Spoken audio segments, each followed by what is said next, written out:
South Florida. It's home to crystal clear beaches, world-famous nightlife, and world-class dining. A place where many people come to escape, and for some, sunny weather and permanent vacation vibes. Well, there's nothing like a global pandemic to put an end to the party. When Governor Ron DeSantis issued an executive order on April 1st shutting down all non-essential businesses, our world stopped. But that didn't stop some. During this timeout, we also took time out to assemble a list of the people we find the most fascinating this year.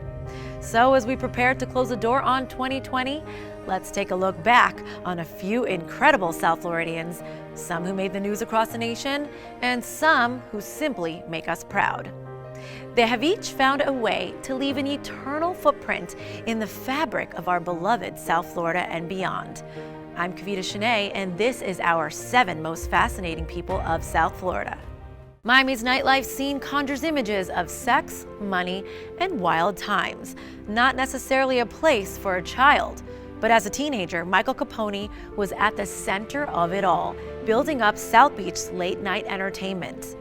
But Michael's journey hasn't been all glitz and glamour, having to overcome a serious drug addiction and homeless on the streets of New York by his early 20s, and later in life, narrowly surviving a freak speedboat crash. The former nightclub guru, Enlist co-founder, and celebrated real estate developer isn't your typical success story.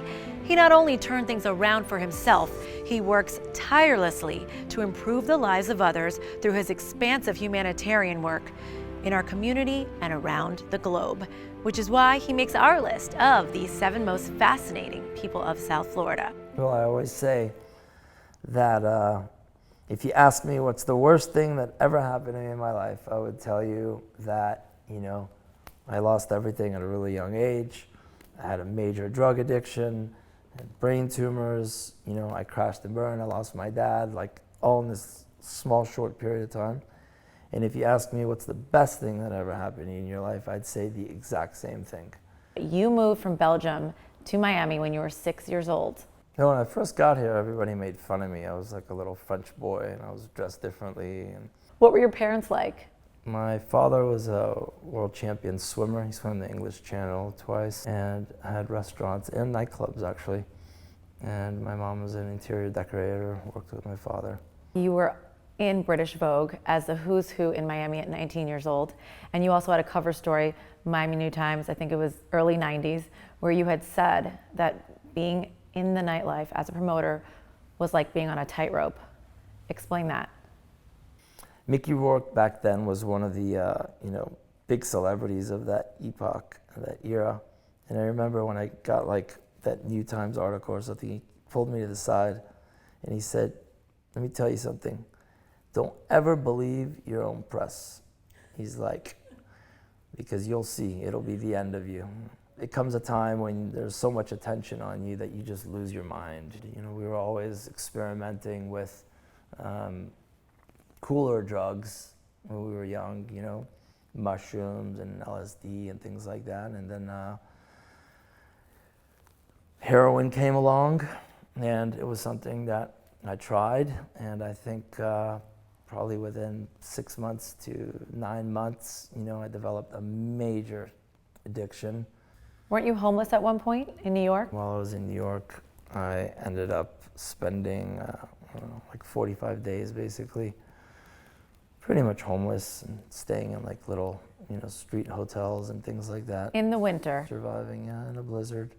I watched how homeless people actually live. I got to like be that for a little bit, especially the ones with big drug addictions. And it definitely marked me forever. I had a good family in Europe, and they eventually got me out of there. They sent me to Belgium, and I got in a really good program right away.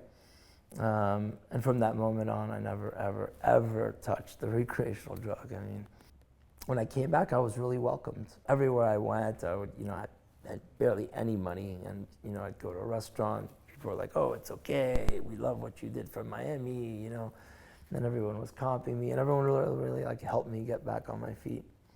And then Chad Oppenheim and Ilona. They were building a building called 10 Museum Park, which is where I live. And they said, why don't you promote this building?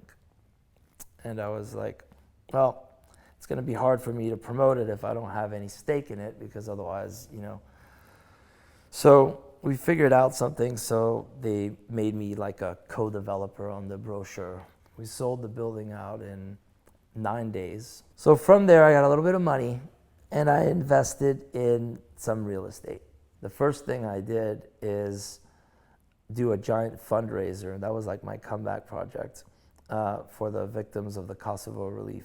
Yeah, so I ended up on the board of United Way. I got, some good, experience by doing that. We worked together. The Haiti earthquake happened.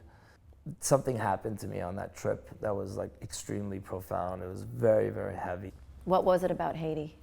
The level of poverty that I would see, right? And the amount that you can change someone's life there with such, a few dollars. And then, being in Haiti on like Saturday afternoon, flying in Saturday on the last flight, changing, going to your nightclub and watching, a guy, spray, $5,000 worth of champagne in the air, and you're like, woo, you start seeing it differently, and after a while, it was like, whoa, something's not right with this picture. This year has been one of the hardest years of pretty much all of our lives, but that hasn't stopped you. So briefly list all the missions that GEM has been on just in 2020 alone.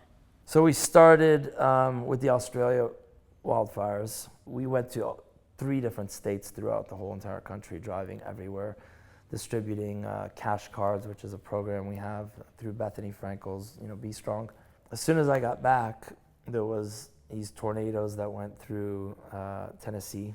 So I flew over there. By the time I was in Tennessee, the pandemic was officially, announced as a pandemic.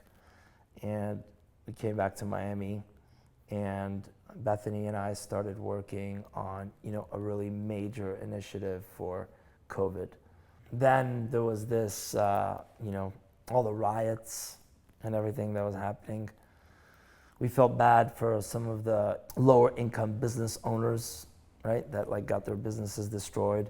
So we started helping the ones that didn't have insurance. All the while, we're still in the Bahamas because of Dorian, which happened the year prior.